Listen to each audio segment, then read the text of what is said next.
Bismillahirrahmanirrahim. Assalamualaikum warahmatullahi wabarakatuh.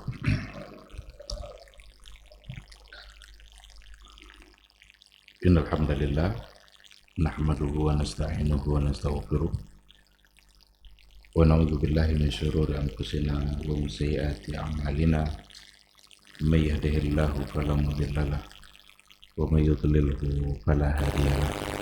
Asyhadu an la ilaha illallah wahdahu la syarika lah wa asyhadu anna Muhammadan abduhu wa rasuluh wa nabiyya wa la rasula ba'da. Ikhwati fillah, ma'asyiral hadirin wal hadirat rahimani Allah wa iyyakum. Mari kita kembali bersyukur pada Allah Subhanahu wa taala pada pagi yang penuh berkah. Alhamdulillah kita kembali dibangunkan oleh Allah Subhanahu wa taala dari tidur kita. Mudah-mudahan kembali kita dibangunkan oleh Allah Subhanahu wa taala itu sebuah rahmat yang perlu kita balas dengan rasa syukur. Kita tingkatkan ibadah kita tingkatkan semangat untuk mendekatkan diri kita kepada Allah Subhanahu wa taala dengan berbagai macam bentuk amal saleh. Mudah-mudahan duduknya kita di majelis ilmu pada pagi ini itu bisa sebagai bentuk syukur kita terhadap nikmat kesehatan yang diberikan oleh Allah Subhanahu wa taala. Sama-sama kita juga harus berselawat dan salam untuk Rasulullah sallallahu alaihi wasallam. Allahumma shalli ala Muhammad wa ala ali Muhammad. Mudah-mudahan sosok figur yang diutus oleh Allah Subhanahu wa taala untuk menyampaikan risalatul Islam itu hendaknya senantiasa kita tauladani, selalu menjadi panduan dan panutan kita dalam segala hal, baik dalam masalah ibadah dan juga dalam masalah muamalah, karena beliau itu diutus memang untuk dicontoh. Rasul itu diutus oleh Allah memang untuk kita contoh. Kita tidak akan ada contoh lain yang paling tepat untuk kita berkaca itu kecuali hanya Rasulullah Sallallahu Alaihi Wasallam. Mudah-mudahan di yaumul mahsyar kelak kita bisa mendapatkan syafaatnya. Amin amin ya rabbal alamin. Ikhwati fillah, ma'asyiral hadirin wal hadirat rahimani Allah wa iyyakum. Kembali pada pagi hari ini kita akan melanjutkan kajian kita dengan tema tauhid yang menggunakan sebuah kitab Al-Usul Ats-Tsalatsah atau Syarah Al-Usul Ats-Tsalatsah yang disarahkan oleh Syekh Muhammad bin Shalih Al-Utsaimin.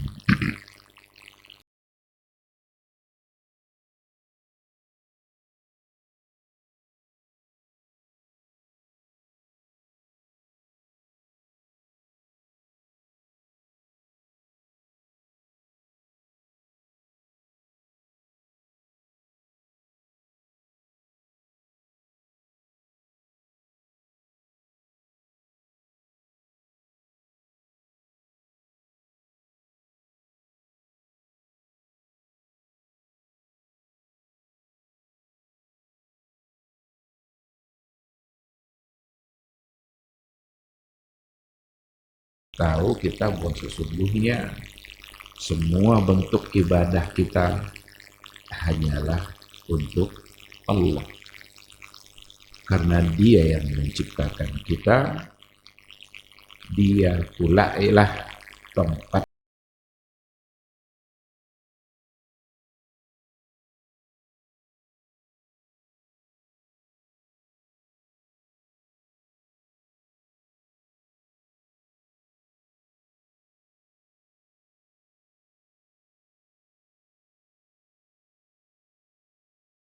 sama yang lain selain daripada Allah, itu pasti tidak akan diterima nanti.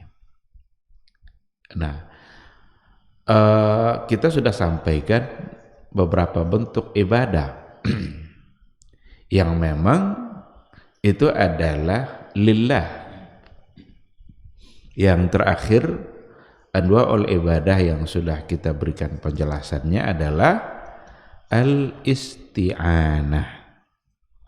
Al-isti'anah itu meminta pertolongan hanya kepada Allah. Berdasarkan kepada firman Allah Subhanahu wa taala, iyyaka na'bud wa iyyaka nasta'in.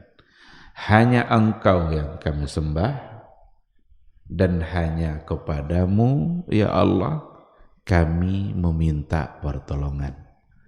Nah, jadi ada banyak ayat tentu saja dan ada banyak hadis-hadis dari Rasulullah sallallahu alaihi wasallam yang memang menyuruh kita bahwa jika kita ingin meminta pertolongan itu hanyalah kepada Allah. Kenapa hanya kepada Allah? Karena hanya Allah lah yang bisa memberikan pertolongan itu. Kalau kita minta kepada selain Dia, selain Allah tidak akan bisa melakukannya. Maka percuma kita meminta pertolongan kepada selain Allah, padahal Dia tidak bisa. Dalam hadis, iza sta'anta fasta'in billah. Apabila kamu meminta atau memohon pertolongan, maka mohonlah pertolongan itu kepada Allah Subhanahu wa ta'ala. Baik, ikhwati fillah, itu yang terakhir yang kita bahas. Sekarang kita akan lanjutkan pada poin-poin ibadah yang lain. Karena anwa'ul ibadah itu banyak sekali. Nah, yang berikutnya adalah al-isti'adzah. Al-isti'adzah. Al-isti'adzah itu artinya adalah memohon perlindungan dari sesuatu yang kita tidak suka. Jadi memohon perlindungan dari sesuatu yang kita tidak suka. Ini juga harus hanya kepada Allah. Qala al-muallif rahimahullah, wa dalilul isti'adzati qauluhu ta'ala. Dalil bahwa sesungguhnya isti'adzah itu memohon perlindungan dari sesuatu yang kita tidak suka itu hanya kepada Allah. Dalilnya adalah diantaranya firman Allah Subhanahu wa ta'ala dalam surat Al-Falaq dan dalam surat An-Nas. Itu adalah ayat-ayat perlindungan. Qul a'udzu birabbil falaq. Ada lagi, qul a'udzu birabbin nas.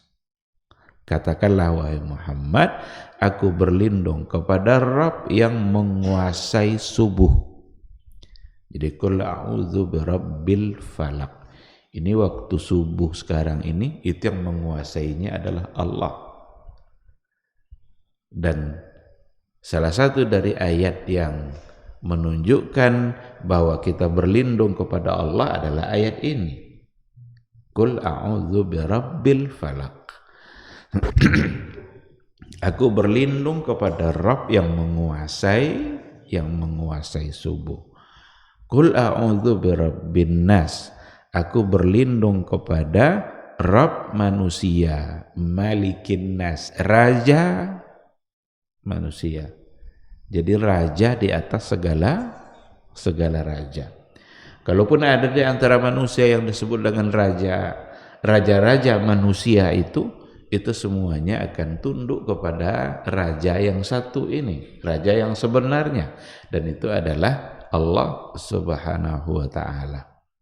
Kalau ada orang di dunia ini yang takut kepada raja manusia, yang lebih pantas untuk ditakuti itu adalah raja dari raja itu. Dulu ketika Fir'aun menjadi raja, rakyatnya takut kepada dia. Karena Fir'aun ngaku-ngaku dia sebagai Rabb. Ana rabbukumul a'la. Raja Namrud itu sangat ditakuti pula oleh rakyatnya dengan kekuasaan yang dia punya. Tetapi semua raja-raja yang ditakuti itu, dia sesungguhnya nggak bisa berbuat apa-apa di hadapan raja yang satu ini, yaitu Allah. Karena dia raja semua manusia. Bahkan di akhirat kelak itu Allah akan menantang, mana raja-raja kalian dulu? Anal Malik, sayalah yang raja itu. Mana raja-raja yang dulu kalian takuti? Gak ada satupun yang berkutik, gak ada satupun yang bisa berbuat apa-apa, karena semuanya berada di bawah perintah dan kekuasaan Allah Subhanahu wa ta'ala. Nah, dikarenakan oleh kita minta permohonan perlindungan dari sesuatu yang kita tidak suka, tentu yang paling pantas untuk kita minta perlindungan itu adalah Dia yang bisa memberikannya. Dia yang mampu untuk memberikan perlindungan itu. Maka yang pantas tempat kita memohon perlindungan hanyalah Allah Subhanahu wa ta'ala. Kalau seandainya kita memohon perlindungan kepada selain Allah, maka kita akan terjebak kepada kesyirikan-kesyirikan. Takut kita diganggu oleh makhluk gaib. Memohon pula kita kepada makhluk gaib itu agar dia tidak mengganggu kita. Maka itu akan menjadi satu perbuatan yang salah.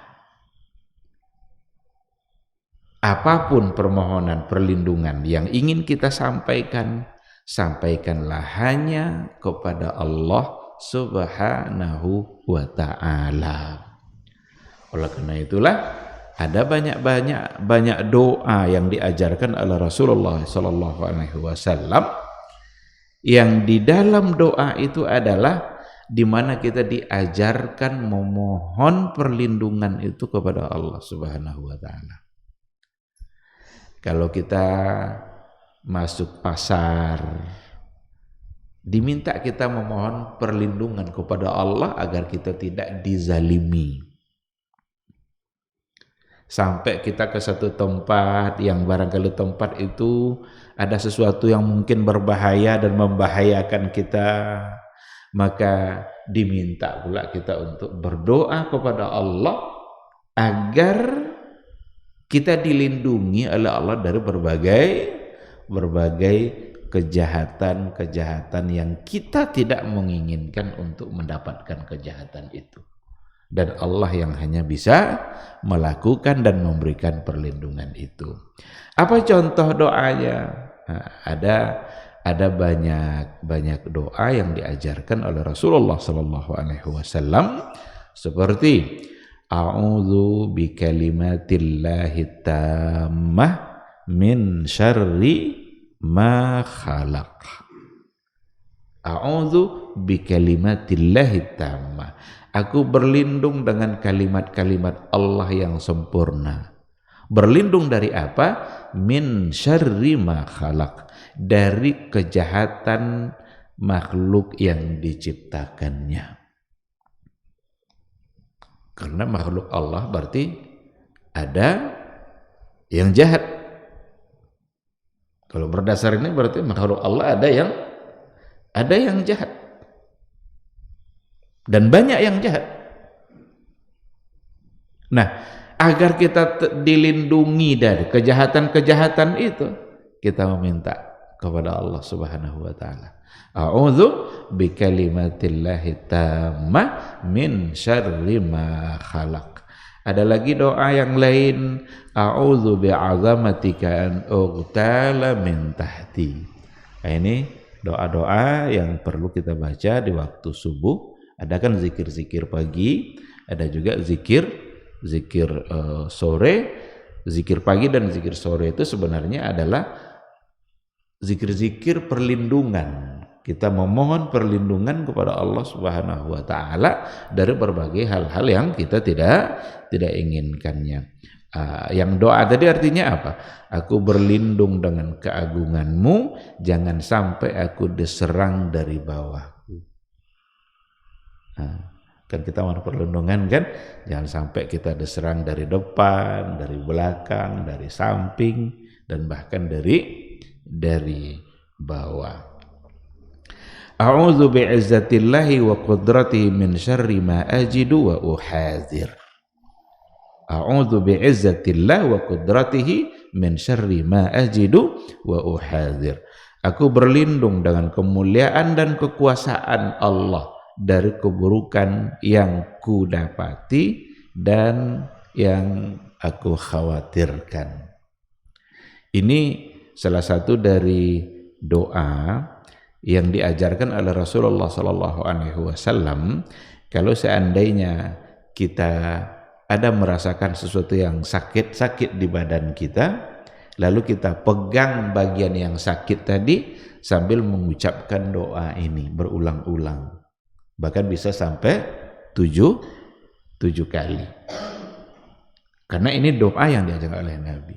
Kita berlindung dari sakit itu, mudah-mudahan sakit itu tidak apa-apa, atau mudah-mudahan sakit itu cepat segera disembuhkan dan dihilangkan oleh Allah Subhanahu wa ta'ala. Maka akan ada banyak doa-doa perlindungan yang diajarkan oleh Rasulullah SAW yang pantas untuk kita ulang-ulang. Mengulang-ulang doa perlindungan seperti itu membuat kita semakin dicintai oleh Allah Subhanahu wa ta'ala. Kenapa Allah mencintai orang-orang yang berdoa? Karena berdoa itu gambaran bahwa kita mengakui kebesaran dan kekuasaan Allah. Dan Allah benci sama orang yang tidak mau berdoa. Kalau tidak mau berdoa, berarti ada kesombongan pada diri dia. Seolah-olah dia tidak membutuhkan Allah. Maka jangan sampai nanti dalam hidup kita ini, kita baru berdoa kepada Allah kalau sudah sulit. Jadi kalau sudah mengalami kesulitan, baru berdoa pada Allah. Sebelum mendapatkan kesulitan itu, kayaknya dia menyelesaikan urusan dia itu dengan kemampuan dan kelebihan yang ada pada diri dia. Kalau sudah tidak sanggup, baru berdoa. Ini salah. Tapi yang disuruh oleh Nabi itu justru berdoalah sering, dan bahkan mulailah segala-galanya dengan doa. Karena pada saat kita memulai satu urusan kita dengan berdoa kepada Allah, kita sedang mengakui kelemahan kita. Kita sedang mengakui kekuatan dan kekuasaan Allah. Kita sedang mengakui kemuliaan dan keagungan Allah. Dan ternyata memang tidak ada satupun yang bisa kita lakukan dalam kehidupan kita ini. Tidak akan ada satu bentuk kesuksesan apapun, sekecil apapun keberhasilan yang kita lakukan, tak akan mungkin terjadi kecuali kalau Allah yang mengizinkan. Kecuali kalau Allah yang memberikan kesuksesan itu. Bahkan kita bisa melangkahkan kaki saja, itu sesungguhnya hanya karena Allah yang mengizinkan. Maka salah satu dari ungkapan yang pernah diucapkan oleh Al-Imam Hasan Al-Basri, dia mengatakan kesempurnaan iman saya itu adalah ketika apabila saya melangkahkan kaki kanan saya tidak tahu, tidak bisa memastikan apakah kaki kiri saya akan melangkah lagi atau tidak. Berapa jarak langkah kanan ke langkah kiri? Ketika kaki kanan melangkah, dia tidak bisa memastikan apakah kaki kiri akan melangkah setelahnya atau tidak, kecuali atas izin Allah Subhanahu wa ta'ala. Begitulah dia memandang kesempurnaan kesempurnaan iman.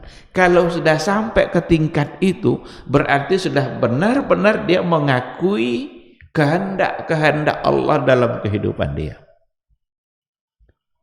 Nah, oleh karena itu jangan berdoa itu ketika kita sudah mengalami masa-masa di mana kita tidak mampu melakukannya, tetapi awalilah segala-galanya dari memohon dan berharap kepada Allah Subhanahu wa taala. Buktikan ada doa-doa zikir pagi, zikir sore, itu doa perlindungan. Buktikan bahwa kita suka berdoa. Karena keseharian kita itu mulai dari pagi sampai sore itu semua diatur oleh Allah. Karena dia yang mengatur, maka dia pula lah tempat kita berlindung. Kira-kira di hari ini apa yang akan terjadi pada diri kita, Allah sudah tahu. Tapi tidak ada di antara kita yang mengetahuinya. Karena Allah sudah tahu dan Allah mampu memberikan apapun yang dia inginkan untuk kita. Allah sanggup menetapkan keadaan apapun untuk kita hari ini. Nah, oleh karena itu yang paling tepat untuk kita memohon perlindungan hanyalah Allah Subhanahu wa taala.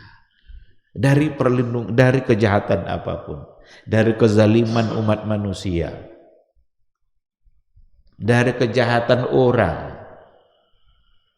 Kepada siapa lagi kita meminta kecuali kepada Allah Subhanahu wa taala.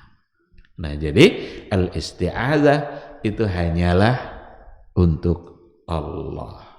Kalau kita meminta perlindungan kepada selain Allah, ini akan menjadi satu bentuk kesyirikan, bahkan bisa dimasukkan ke dalam syirik akbar. Syirik besar kalau memang kita memohon perlindungan kepada selain Allah. Berarti kita memberikan kerja Allah kepada orang lain yang dia tidak sanggup untuk melakukannya. Ikhwati fillah, isti'azah itu bisa dibagi-bagi kepada beberapa bentuk. Yang pertama adalah memohon perlindungan kepada Allah Subhanahu wa taala. Dan inilah yang dituntut kepada kita. Tindakan ini merupakan bentuk dari sempurnanya kebutuhan dan ketergantungan kita kepada Allah Subhanahu wa taala.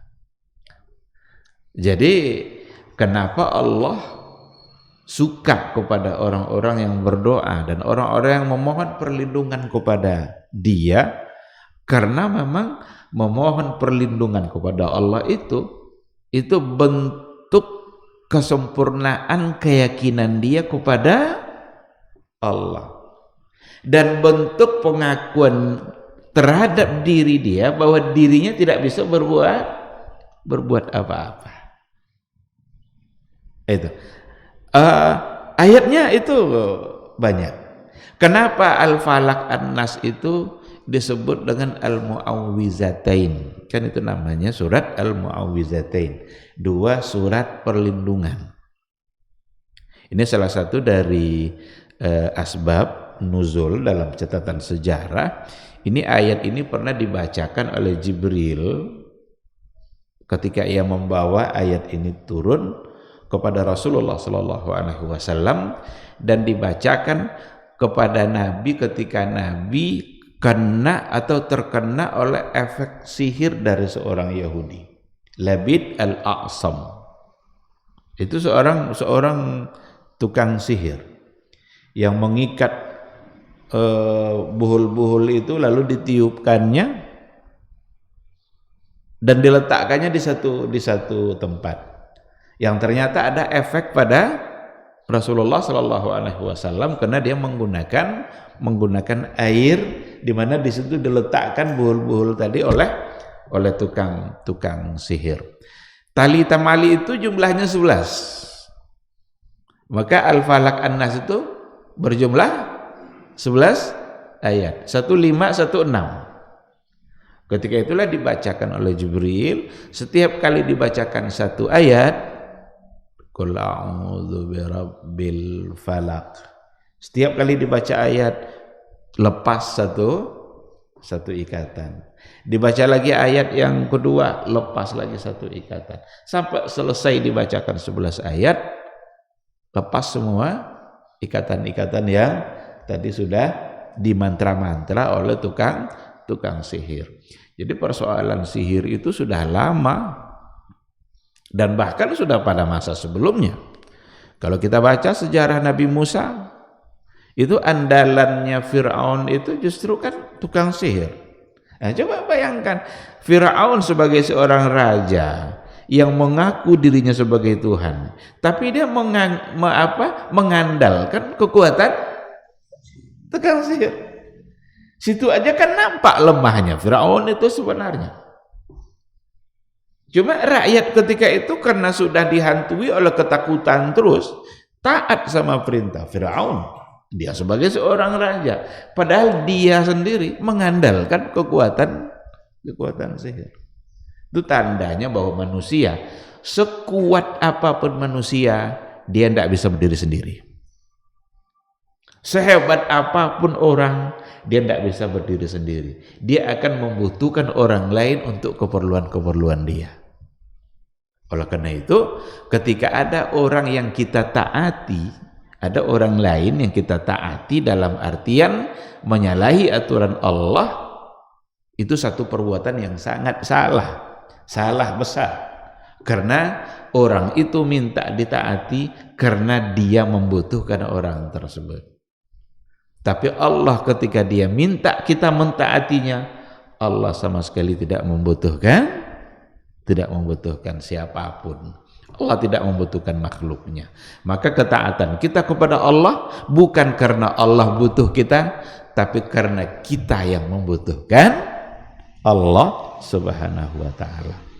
Nah, jadi balik kepada kisah tadi, ini Al-Mu'awwizatain ini yang sebagai surat perlindungan, ayat-ayat perlindungan, dan ini juga yang diajarkan oleh Rasulullah Sallallahu Alaihi Wasallam kepada kita sebagai umatnya. Sebelum tidur baca Al-Mu'awwizatain. Kan Rasul meminta kalau kalian mau tidur bersucilah, berwudu. Lalu nanti baca doa-doa sebelum tidur. Salah satu dari yang diajarkan adalah dua surat ini, Al-Mu'awwizatain ini. Doa-doa di mana kita memohon perlindungan. Karena bisa saja kita diganggu saat kita tidur.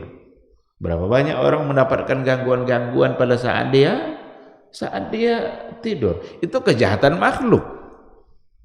Karena dalam ayat itu sendiri juga disebutkan kejahatan makhluk. Dalam doa-doa juga memohon perlindungan dari kejahatan makhluk. Jadi kita memohon perlindungan dari kejahatan makhluk bukan kepada makhluk, kepada yang menciptakan makhluk. Disinilah salahnya ketika ada orang yang melakukan sesembahan, sesajian diletakkan di kaki bukit ini untuk memberi makan jin yang mana gitu, agar dilindungi nanti dari kejahatan makhluk. Berarti memohon perlindungan dari kejahatan makhluk kepada makhluk sendiri, maka salah. Berarti kita sudah diatur oleh makhluk itu.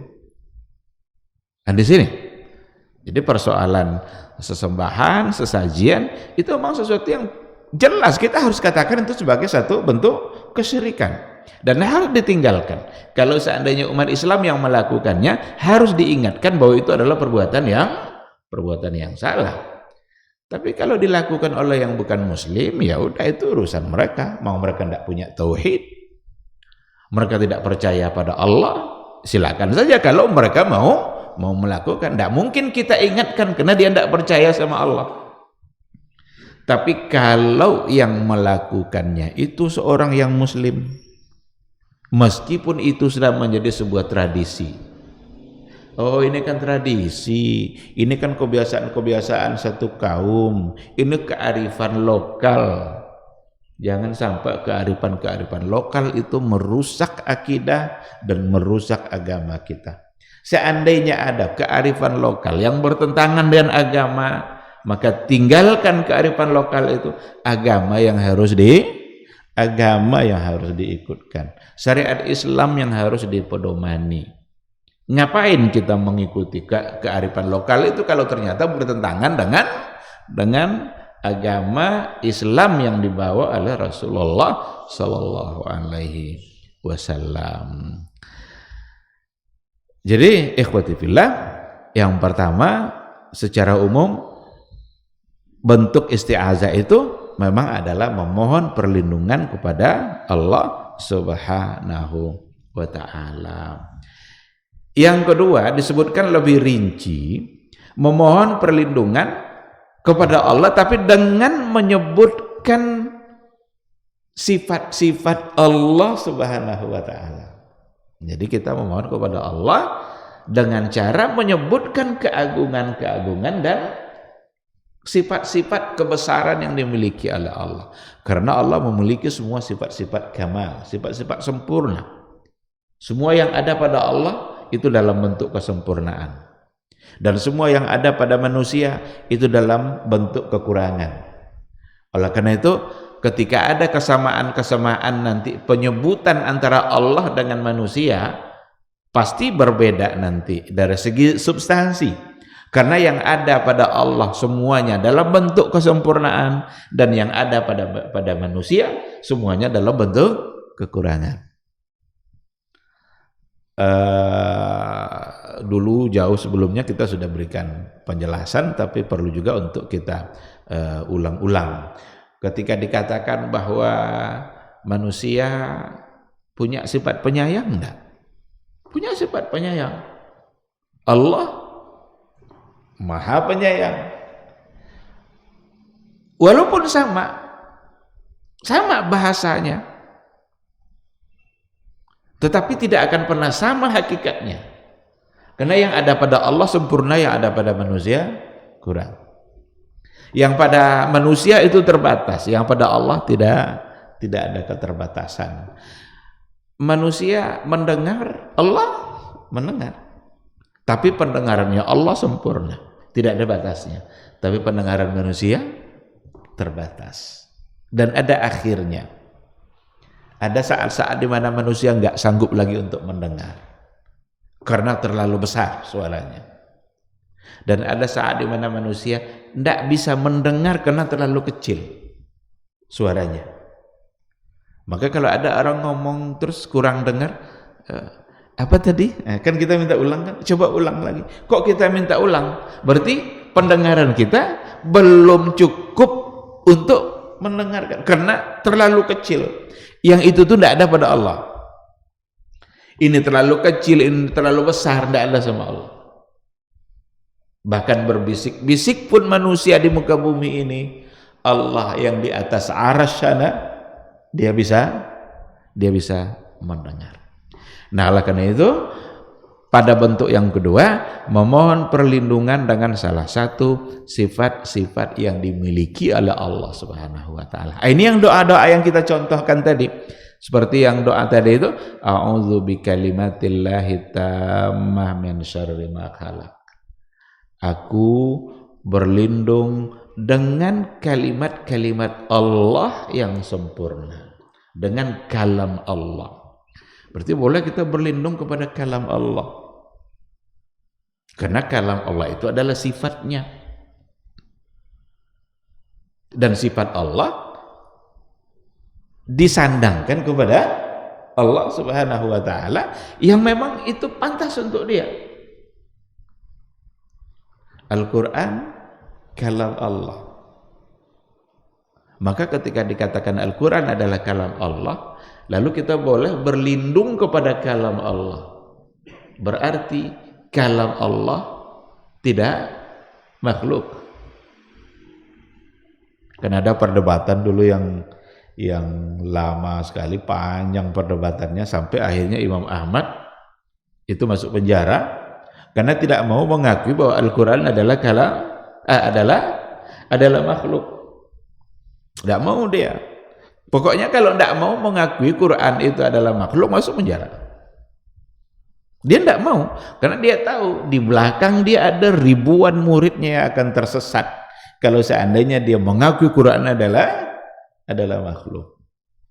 Akhirnya dia katakan Al-Quran kalamullah.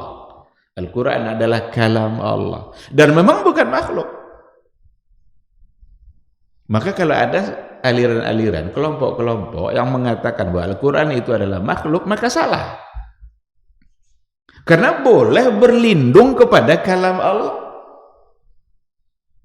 Kalaulah dia makhluk, tidak mungkin boleh berlindung kepada, memohon perlindungan kepada makhluk. Karena berlindung itu hanya kepada Allah subhanahu wa ta'ala.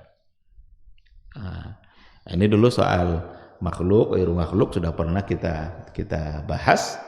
Dan keyakinan ahlu sunnah, keyakinan Rasul dan para sahabatnya itu adalah bahwa mereka tidak pernah memperdebatkan persoalan ini, karena mereka meyakini bahwa Al-Quran itu adalah kalam Allah, dan berarti itu bukan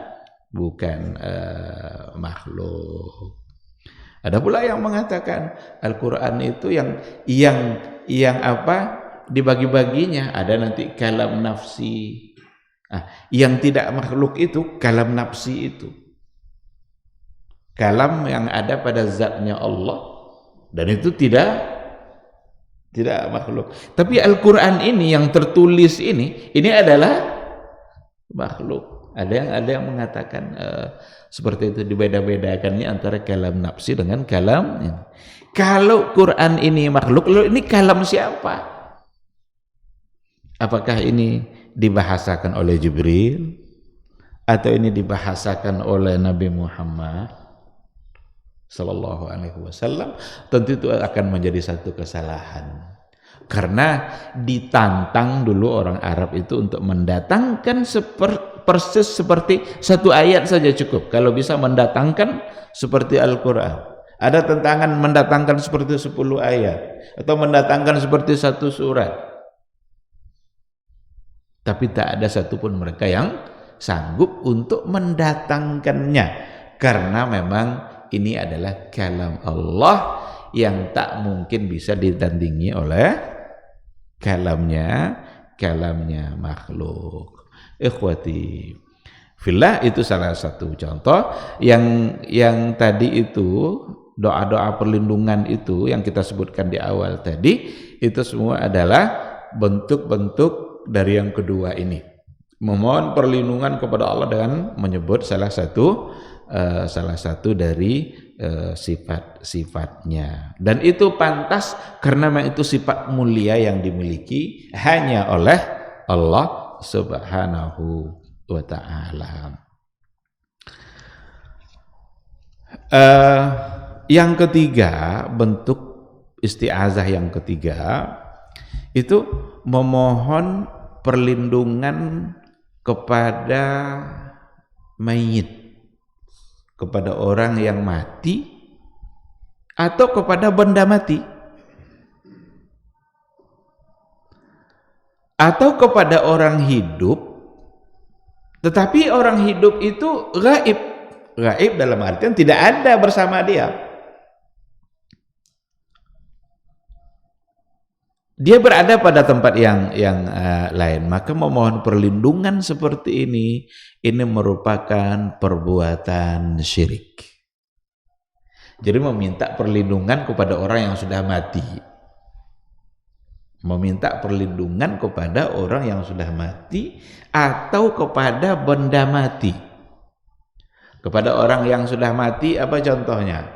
Mohon perlindungan kepada para wali yang sudah meninggal lama, karena dia adalah dianggap sebagai wali yang keramat, maka doa-doa kepadanya selalu dipanjatkan, selalu dipohonkan. Rasanya enggak pas doa ini kalau tidak menyebut-nyebut nama wali tadi. Kalau meminta perlindungan dan pertolongan kepada dia yang seperti itu, maka syirik. Nggak boleh, karena dia sudah mati. Apa yang bisa dia berikan? Kepada Rasul saja tidak boleh, apalagi kepada selain Rasul. Dia ada hadis-hadis yang kadang dipakai, satu cerita, satu kisah, dikatakan seseorang dulu yang meminta ketika lama tidak hujan, lalu datang kepada kubur Rasul, lalu dia meminta, ya Rasulullah tolong doakan kami. Ini ada dalam riwayat seperti itu. Lalu pada malam harinya dia bermimpi bahwa Rasul menyuruh dia untuk menemui Umar ibnul Khattab. Ada riwayat seperti itu. Tetapi oleh para ulama ahlul hadis yang mu'tabar, ini hadis itu tidak sahih. Hadis itu dhaif, bahkan bisa dikatakan sebagai hadis yang palsu. Karena ada dari sisi periwayatannya, dari sisi sanadnya yang bermasalah. Nah, kenapa hadis yang tidak sahih ini yang dipertahankan terus? Yang tidak sahih ini yang ingin dipertahankan terus untuk membolehkan sesuatu yang sebenarnya tidak boleh, tapi banyak dilakukan oleh orang-orang, khususnya dari kalangan sufi, orang-orang sufi banyak melakukan hadis-hadis seperti itu. Tidak mungkinlah satu hadis yang ini dihukumkan sebagai hadis yang dhaif oleh kebanyakan para ulama hadis, lalu mengalahkan semua bentuk perbuatan-perbuatan yang lain yang memang itu, yang perbuatan tadi tidak pernah dilakukan oleh para sahabat. Dikatakan rojulun di situ saja itu menjadi seorang yang majhul, nggak tahu siapa orangnya rojulun itu. Ada yang menyebutkan namanya Abdul Haris Al-Muzani atau siapa gitu. Tetapi itu sesuatu yang tidak disepakati. Berarti dia seorang yang tidak dikenal. Tidak mungkin orang ini bisa mengalahkan sesuatu yang sudah menjadi mengalahkan hal-hal yang oleh para sahabat tidak pernah melakukan. Kalaulah memang itu menjadi sesuatu yang dibolehkan, berapa banyak dulu masalah-masalah dihadapi oleh Khulafa Ar-Rasyidin. Mereka akan ngadu sama Nabi kan, ya Rasulullah, kami sekarang sedang begini-begini, tolong mohonkan kepada Allah agar masalah kami ini bisa selesai. Seharusnya ada riwayat yang menyatakan seperti itu, tapi tidak ada. Yang ada hanya dari rajulun yang majhul ini saja. Nah, itulah sebabnya hadis itu tidak bisa diterima. Jadi kalau seandainya kepada Nabi saja tidak dibolehkan, sudah tidak dibolehkan.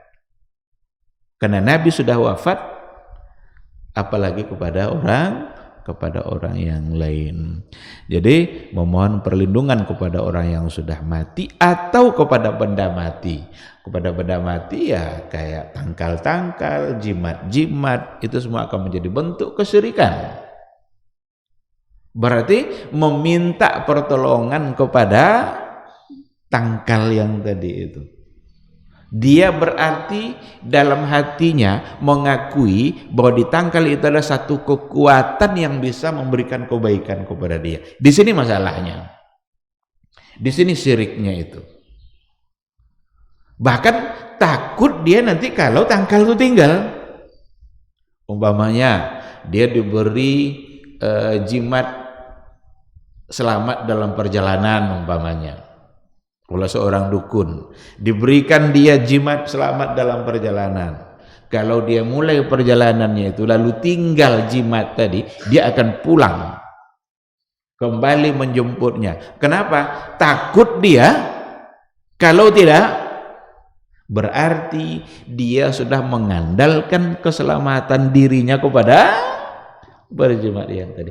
Inilah yang dimurkai oleh Allah itu. Kenapa Allah murka? Karena yang memberikan keselamatan itu hanyalah Allah Subhanahu wa ta'ala, bukan yang lain-lain. Nah, jadi meminta perlindungan kepada benda mati, atau meminta perlindungan kepada orang yang masih hidup tetapi orang itu gaib. Gaib itu artinya tidak ada di depan dia. Sekarang bisa tidak kita mengkhitab orang tua kita? Duduk kita sini ya, kita panggil dia begini, bisa enggak? Enggak bisa, karena enggak ada di hadapan kita. Atau kita mencoba untuk memohon perlindungan dari guru kita, padahal guru kita tidak mendengarkan apa-apa dari kita. Kalau dilakukan juga, berarti ada satu keyakinan di hati kita bahwa guru kita punya kekuatan dan kemampuan untuk melakukan itu.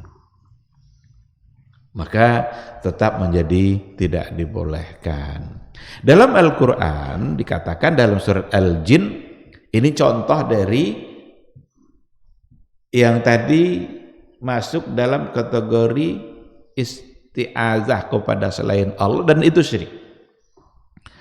Dalam surah Al-Jin ayat 6 dikatakan, wa annahu kana rijalun minal insi ya'udzuna birijalin minal jinni fazaduhum rahaqa.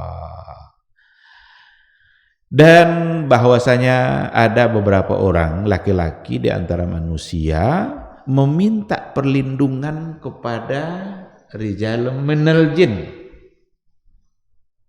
kelompok jin. Berarti manusia memohon perlindungan kepada jin. Fazaduhum rahaqa. Jin itu tidak bisa memberikan apa-apa, tapi justru jin itu dengan cara itu mereka akan bertambah kufur, akan bertambah banyak dosa dan kesalahan-kesalahannya. Berarti memohon perlindungan kepada jin menjadi sesuatu yang tidak dibolehkan. Karena jin tidak bisa berbuat apa-apa. Apapun yang dilakukannya terhadap kita enggak akan pernah bisa kecuali sesuai dengan yang dikehendaki oleh Allah Subhanahu wa taala. Maka tidak boleh kita takut kepada gangguan-gangguan dia. Ini lahir anak, takut nanti bayi itu diganggu oleh makhluk halus, nanti digantung di depan pintunya macam-macam itu, yang digantung itu pandan berduri atau apa, digantung di pintu depan. Iya kalau jin lewat di pintu depan, kalau lewat di pintu belakang gimana coba? Jadi orang-orang berbuat syirik itu kadang akalnya nggak jalan, rusak cara berpikirnya itu. Kan jin kan makhluk halus, biar tidak diganggu diletakkan di pintu depan. Kalau dia masuk dari belakang gimana coba? Maka minta perlindungan itu jangan kepada jin, tapi kepada Allah Subhanahu wa ta'ala. Serahkan itu semua kepada Allah. Diganggu tidak diganggu itu kehendak Allah Subhanahu wa ta'ala. Maka dianjurkan juga sebagai orang tua, dianjurkan juga untuk boleh kita membacakan ayat-ayat perlindungan kepada anak-anak kita. Pokoknya kita bacakan mu'awizatain tadi itu, kita tiupkan di tangan kita, lalu kita usap-usapkan ke badan anak kita. Itu dibolehkan dalam bentuk perlindungan kepada Allah Subhanahu wa ta'ala. Jadi jangan cari nanti cara-cara yang enggak masuk akal, cara-cara yang enggak logis, yang enggak pernah ada jaminan bahwa itu akan memberikan perlindungan dan keselamatan. Jadi hindarkan yang ketiga ini. Dua yang pertama tadi itu yang harus kita lakukan. Memohon hanya kepada Allah atau memohon perlindungan dengan menyebut sifat-sifat dan keagungan Allah Subhanahu wa taala. Yang ketiga ini hindarkan karena itu syirik besar. Memohon perlindungan kepada benda mati, kepada orang yang sudah mati, atau kepada orang yang hidup yang tidak ada di hadapan dia, dan dia tidak bisa mengkhitab orang itu. Yang keempat, memohon perlindungan dengan makhluk atau kepada tempat sesuatu yang lain yang memang ada sesuatu yang bisa kita harapkan dari tempat itu. Ini boleh. Berlindung, contoh begini. Kalau kita kepanasan, kita berlindung di bawah payung. Karena payung itu akan melindungi kita dari cahaya panasnya cahaya matahari. Itu boleh. Itu payung kan makhluk. Kita ambil payung lalu kita ingin berlindung agar tidak panas, agar tidak kepanasan, pakai payung. Itu boleh. Itu tidak menyalahi karena kita menjadikan sesuatu baik benda ataupun orang meminta sesuatu yang memang pada zahirnya kita bisa mendapatkan apa yang kita minta. Kalau ada orang ketakutan dikejar anjing, lari dia ke kerumunan orang-orang ramai agar dia mendapatkan atau terlindungi dari kejaran anjing tadi. Boleh enggak? Boleh. Itu berarti meminta sesuatu semacam bentuk perlindungan kepada orang atau kepada benda untuk hal-hal yang memang pada zahirnya bisa dia dapatkan. Nah, itu tidak menjadi sebuah kesalahan karena ada rasionalitasnya, bisa masuk akal dan memang dia bisa mendapatkan itu. Kalau ada anak kecil ketakutan nengok orang gila umpamanya, ketakutan, ada kita di situ. Secara fitrah dia akan lari kepada orang tadi untuk mendapatkan apa dia lari? Mendapatkan perlindungan. Nah, untuk hal-hal yang seperti ini adalah dibolehkan dan memang itu bentuk dari bahwa logika dan akalnya masih sehat. Kalau ada pula orang nampak dia anjing gila ngamuk, enggak ada rasa takutnya. Ini perlu dicurigai, sehat enggak akalnya? Karena sesuatu yang pantas untuk ditakutkan dan pantas untuk mencari tempat berlindung agar dia tidak digigit oleh makhluk yang dia tadi tidak suka. Nah, ikhwati fillah, itulah 4 dari pembagian dari isti'azah itu, di mana kita bisa melakukan perlindungan. 2 pertama wajib untuk kita lakukan karena itu bentuk kesempurnaan tauhid kita, bentuk bahwa kita benar-benar percaya kepada Allah. Sedangkan yang ketiga itu perbuatan syirik yang tidak boleh untuk kita lakukan. Jangan sekali-kali memohon perlindungan kepada sesuatu yang tidak mampu untuk memberikannya. Orang yang sudah mati, benda mati, atau orang hidup yang gaib yang tidak hadir di hadapan kita. Sedangkan yang keempat, meminta perlindungan, mendapatkan sesuatu dari makhluk yang memang itu secara zahir bisa dia dapatkan, maka itu adalah perbuatan yang dapat dibenarkan dalam pandangan agama Islam. Ini mungkin yang menjadi bahasan kita pada pagi hari ini. Mudah-mudahan dapat kita pahami secara baik. Semoga tauhid dan akidah kita selalu murni dan utuh, tidak dicederai oleh sesuatu apapun, meskipun sekecil apapun bentuk syirik itu, maka harus berupaya untuk ditinggalkan. Terima kasih. Kalau ada yang mau dipertanyakan, dipersilakan. Silakan.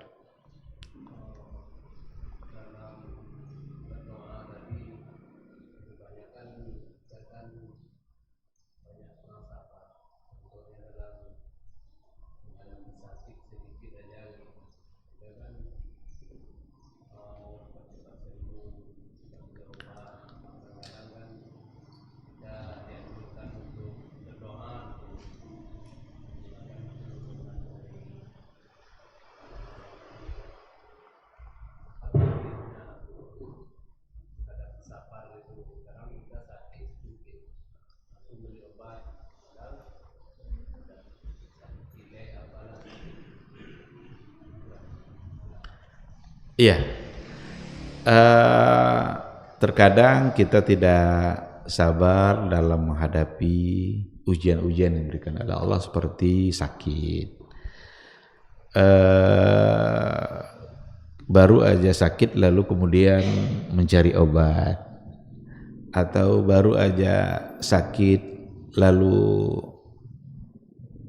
memohon agar disembuhkan, kan seperti itu.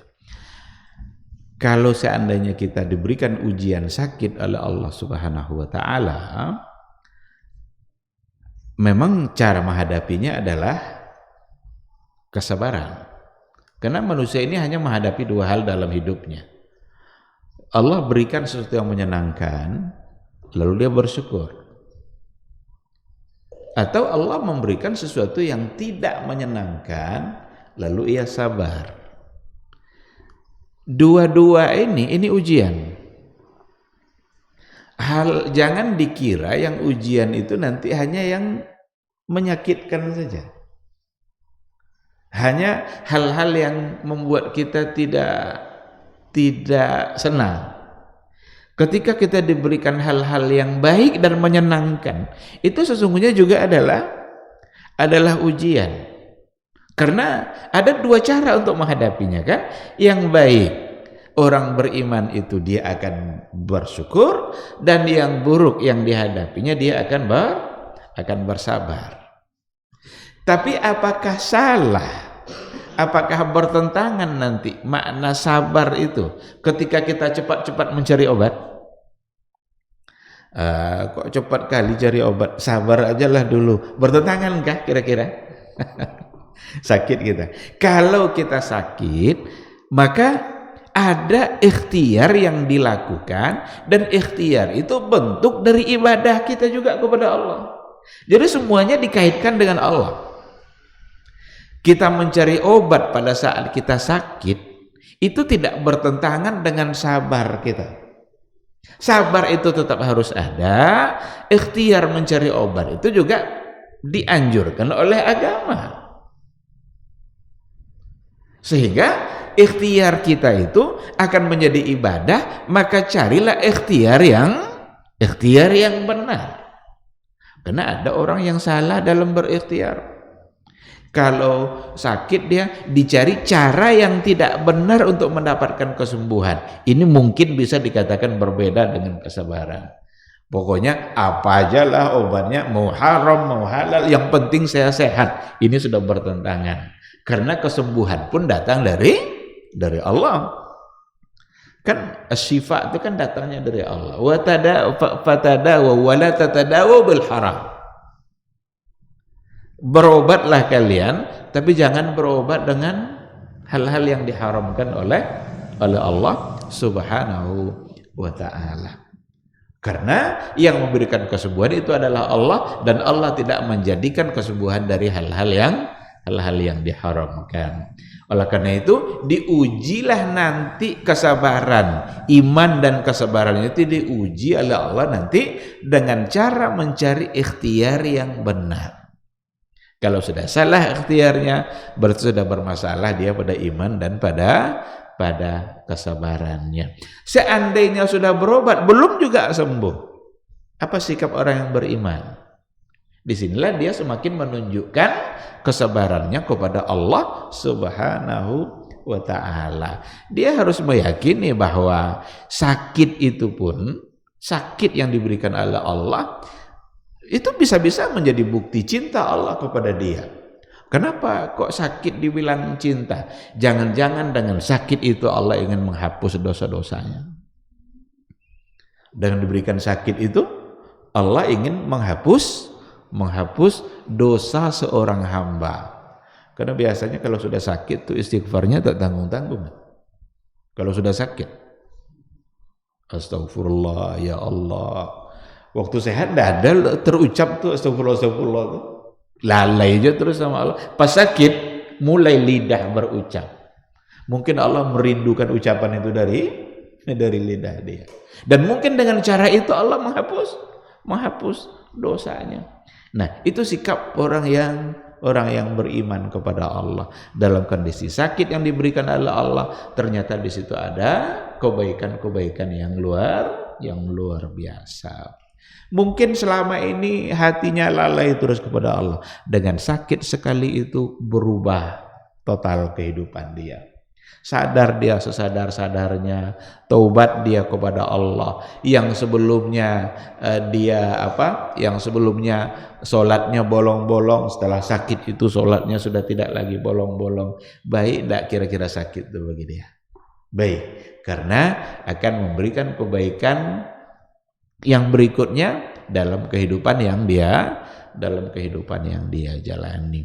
Nah, oleh karena itu, kalau sakit lalu mencari obat itu tidak bertentangan dengan sabar. Karena ikhtiar itu sendiri juga sebagai sebuah ibadah, dan buktikan bahwa kita beriman kepada Allah dengan cara berikhtiar dengan yang dibolehkan oleh agama, bukan berikhtiar dengan yang salah dan yang diharamkan oleh agama. Wallahu subhanahu wa ta'ala a'lam. Silakan.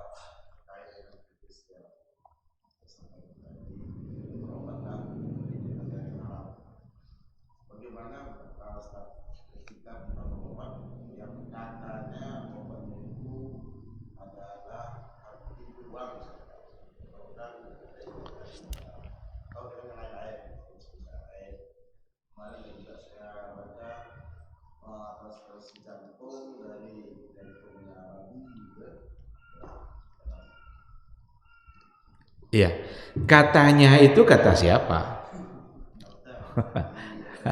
Jadi kan ini ada berobat dengan darah ular kobra. Itu ada tuh di bukunya Dr. Setiawan Budi Utomo. Itu judulnya Fikih Aktual.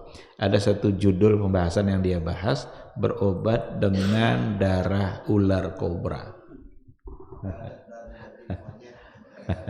Iya. Kok pakai itu? Katanya. Baik, sekarang katanya itu kata siapa? Itu dulu. Yang jelas dalam agama, dalam hadis yang tadi itu, wala tatadawu bil haram. Jangan berobat dengan yang haram. Jangankan darah ular kobra, darah ayam saja haram.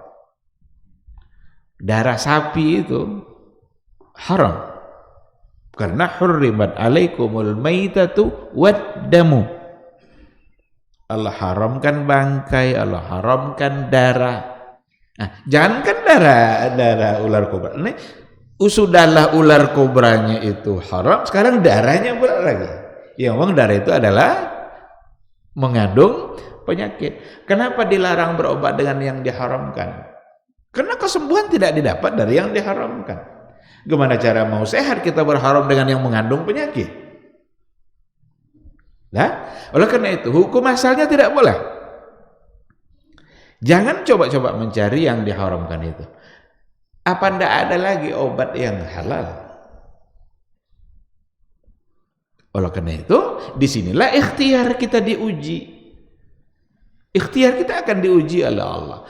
Ikhtiar itu ibadah.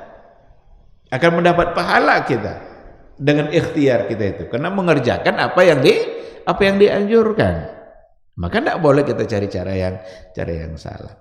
Oleh karena itu, yang pertama sekali yang harus kita lakukan adalah mencari obat-obat yang dihalalkan. Cari itu.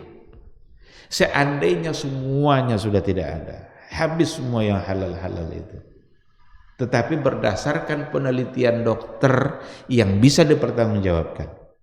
Jadi katanya tadi itu tengok dari siapa. Tapi ada mungkin ungkapan semacam penelitian atau apa, di mana yang ini bisa menyembuhkan penyakit asma atau apa gitu kan. Kalau memang sudah tidak ada lagi yang tadi, yang halal tadi, barulah dia bisa berpindah kepada yang lain. Kalau memang itu juga diberikan penjelasannya oleh mereka yang ahli seperti para dokter dan lain sebagainya. Tapi kalau tidak, Jangan lakukan. Siapa tahu nanti kita sudah capek makan minum darah itu tidak juga sembuh-sembuh. Karena kesembuhan datang dari Allah Subhanahu wa taala. Jangan tergiur dengan apa namanya itu bahasa-bahasa yang muncul, ini kan begini, ini sekali minum langsung sehat, kan macam-macam iklan itu. Yang namanya iklan itu pasti dibesar-besarkan. Tidak ada iklan yang datar-datar saja. Coba tengok yang untuk pemutih wajah itu. Sekali, 2 kali, 3 kali langsung putih. Padahal udah botol-botol habis enggak juga putih-putih. Kalau di iklannya 3 kali putih kan? Kalau yang namanya iklan pasti berlebih-lebihan. Tidak ada iklan yang biasa-biasa saja. Jadi jangan terpengaruh oleh iklan-iklan seperti itu. Kita hidup harus beragama, harus sesuai dengan yang diajarkan oleh Allah dan oleh Rasulullah Sallallahu Alaihi Wasallam. Namun ketika tidak ada lagi yang lain dan dokter menganjurkan itu, maka mungkin bisa masuk dalam kategori darurat kalau akan mengancam jiwa. Kalau mengancam jiwa itu nanti lain lagi ceritanya.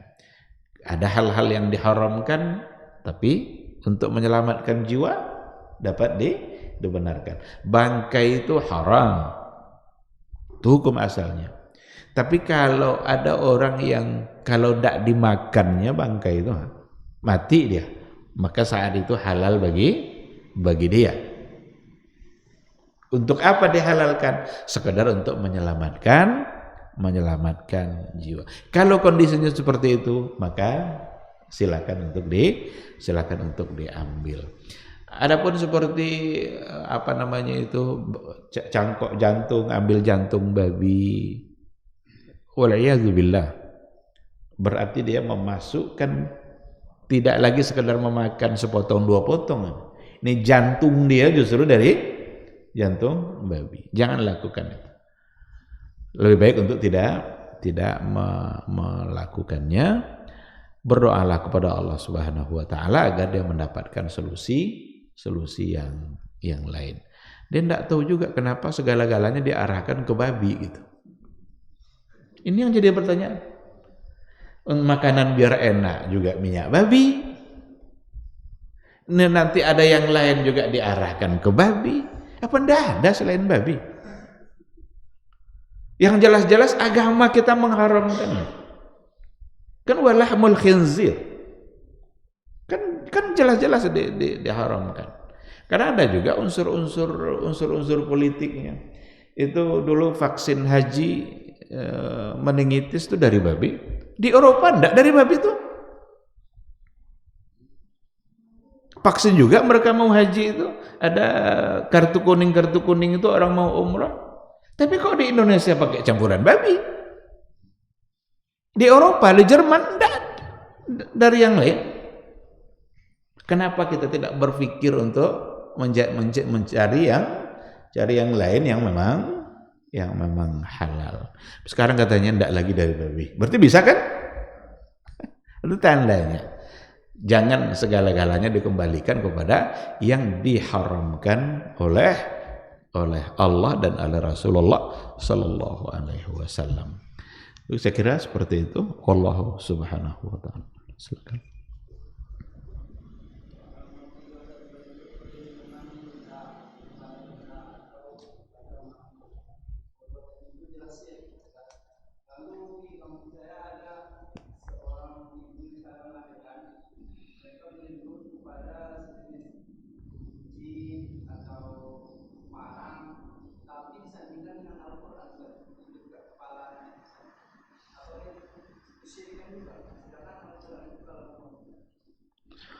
Wala talbisul haqqa bil batil.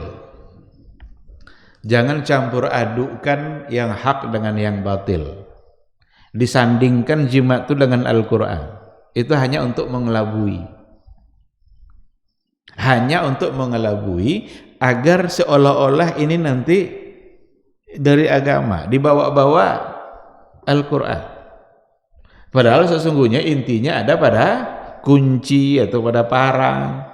Apa keselamatan yang bisa diberikan oleh kunci? Coba. Kecuali kalau malam-malam kita kunci rumah kita, agar tidak terbuka, oke. Tapi kalau memberikan keselamatan kepada bayi yang dilahirkan, harus digantungkan kunci di pinggangnya. Jangan kunci itu yang menyakiti dia nanti. Belok kiri, belok kanan, ditusuk pinggangnya sama kunci itu nanti. Apalagi yang diletakkan parang pula. Ya kan? Jadi menyandingkannya, ada juga di situ kunci, ada juga Al-Quran. Itu jangan-jangan menghina Al-Quran, mencampur adukkan antara yang hak dengan yang batil. Quran itu bukan untuk diletak-letakkan seperti itu, untuk dibaca. Kalau ada doa di dalamnya, dibaca doa itu dan dimohonkan kepada Allah. Seandainya ada ayat Quran itu kita gulung-gulung, diletakkan di lengannya, ini menghina Quran. Nanti kita akan masuk ke kamar kecil, akan mandi. Gimana ceritanya itu nanti? Jadi bukan begitu caranya. Jadi dibaca dengan penuh khidmat, ikutkan hati kita saat membaca itu, mohon sama Allah. Itu artinya. Jadi wala talbisul haqqa bil batil. Jangan dicampur baurkan, dicampur adukkan antara yang hak dengan yang batil. Murnilah memohon kepada Allah Subhanahu wa taala, karena memang hanya Allah yang bisa memberikan perlindungan dalam kehidupan kita. Diberi atau tidak itu urusan Allah. Berdoa itu urusan kita, kerja kita. Memberi itu urusan Allah. Kita tidak usah campuri urusan Allah. Kita hanya mengerjakan apa yang menjadi kewajiban kita. Berdoa kita itu ibadah, dikabulkan atau tidak itu urusan Allah. Dulu Rasul juga bilang seperti itu, innakum qaumun tasta'jilun. Kalian ini orang terburu-buru, baru aja berdoa lalu ingin hasilnya langsung nampak. Maka mungkin saja doa kita agak telat dikabulkan oleh Allah, agar lidah kita terus berucap, agar lidah terus menyebut nama Allah, agar lidah kita terus meminta kepada Dia. Jangan-jangan ada kebaikan yang sedang kita tidak tahu di balik itu semua. Wallahu subhanahu wa ta'ala a'lam.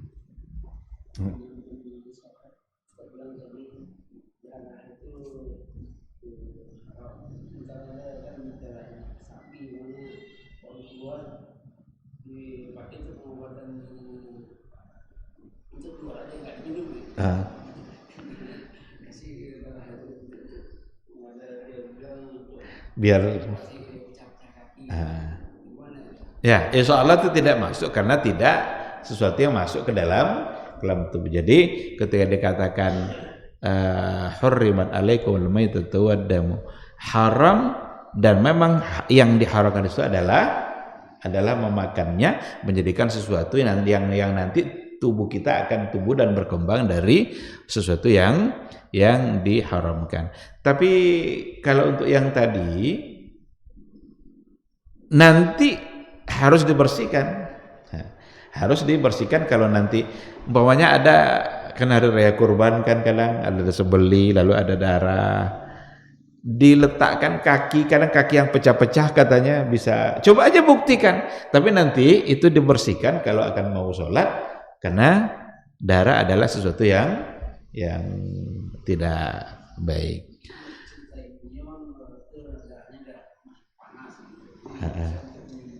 Mudah-mudahan aja diberikan kesembuhan oleh Allah Subhanahu wa ta'ala. Yang kan ada kadang ditampung darah itu lalu dibekukan. Ini katanya enak tuh. Nanti diiris-iris kayak tahu. Digoreng. Katanya enak. Tetapi itu tidak dibolehkan. Itu sesuatu yang diharamkan oleh agama. Wallahu a'lam. Baik, ikhwati fillah, barangkali sampai di sini kajian kita pada pagi hari ini. Mudah-mudahan bermanfaat insyaallah. Semoga kita tetap istiqamah dalam menjaga tauhid kita dan istiqamah dalam menjaga ibadah-ibadah kita.